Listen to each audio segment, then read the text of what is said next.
not have a strong international position or a strong military without a strong economy. And as I say sometimes, financial insolvency at home translates into strategic insolvency internationally. So I think one of the highest priorities that the country faces is getting our economy in order and getting our finances in order, because that's the precondition for having a strong military. What are your thoughts of an Islamic jihad inside the U.S.? Well, I think, as I mentioned in my remarks, I think that the example of the Fort Hood officer, an American officer who basically was self-radicalized through the internet, is a concern. And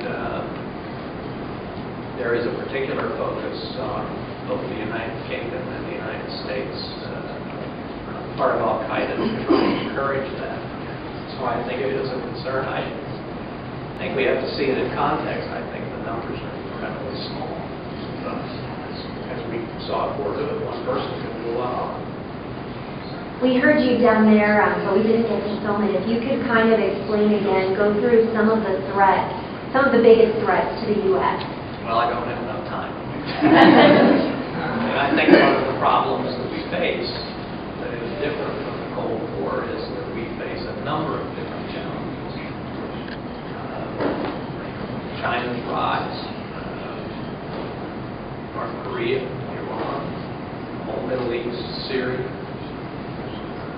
proliferation of weapons of mass destruction, terrorism. And the problem is these problems, these crises, don't go away. They're with us for a prolonged period of time.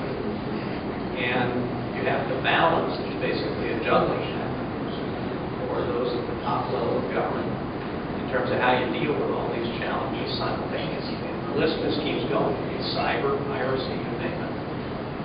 And I would tell President Bush, and I told President Obama, the difference between when I was in government before the end of the Cold War and coming back in 2006 was that in the past, crises would come up and be resolved and go away.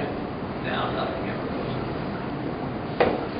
Could you talk what it was like in that famous 2011 photograph in the war room there with Obama after the raid, or watching the raid take place? What was it like being there in that movie? Well, I had a unique perspective because I had been in that same situation 30 years before when the attempt to rescue our hostages in Iran failed in the deserts of eastern Iran. 8 servicemen were killed. And it started with a helicopter crash. And so when the helicopter went down in the compound, I thought I was going to have an aneurysm. I thought, my God, we're not going to go through this again, are we? But they recovered. We were monitoring it very closely, but once they went inside the compound itself, inside the house, we didn't know what they were doing. We had no communication. So for 15 minutes or so, there was just dead silence until we got the code.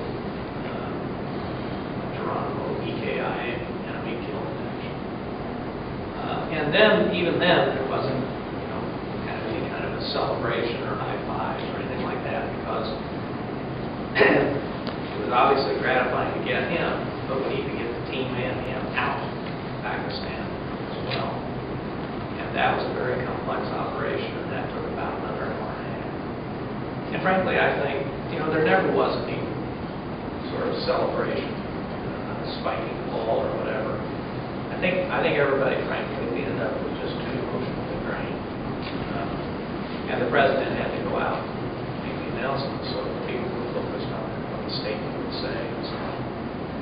So it was obviously a lot of relief, and there was some comic relief that came in after that photograph was released.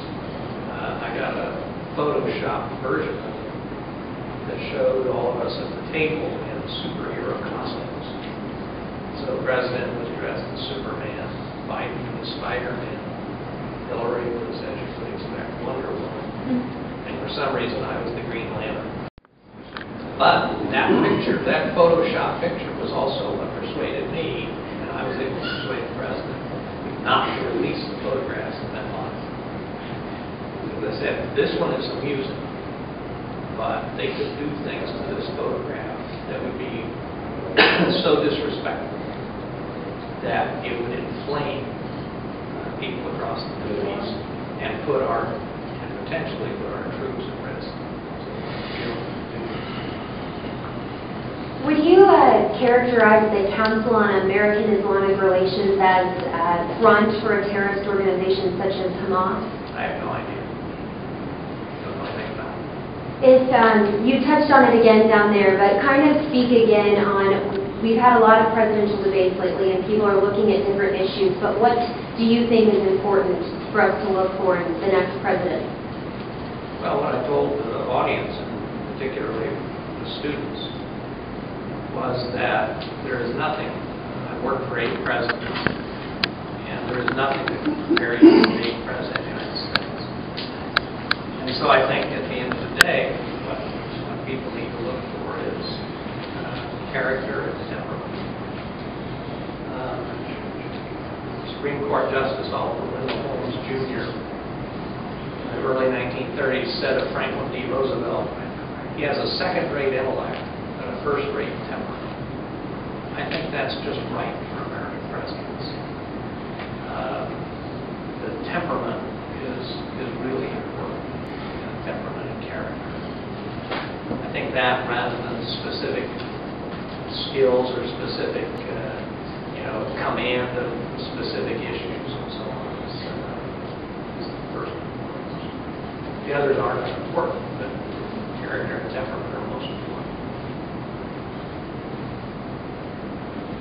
Can you kind of speak on the importance of defense issues during an election and during the campaign? I think frankly that national security issues are very much a secondary issue in this election.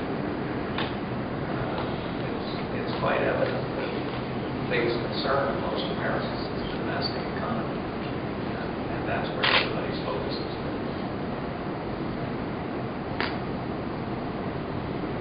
Got time for maybe 1 or 2 more questions if you want to ask one. What is your advice for students that were here today, going forward, leaving college? Well, the way I put it, often get asked is kind of from students is how do I get from where I'm sitting to where you're sitting? And it's kind of a bad news, good news story. The bad news is you have to do all the hard work. You have to do all the preparation. And the good news is then you have to be on the lookout for opportunities. You have to be willing to take risks. But a lot of young people want to plan out their careers. I'm going to do this for this many years, and then I'm going to do that, and then I'm going to do that. And the reality is you miss a lot of good opportunities if you're too wedded to a plan. You've got to fulfill the plan of getting the foundation in place, getting the education, getting the degrees. But then you have to be open to opportunity. And as the saying goes, when the opportunity knocks, it doesn't beat the door down. And you just have to understand the timing and luck is going to play a part in it. But that's why you need to be attuned to opportunities, and when the time comes to take a risk. One last question. Anybody?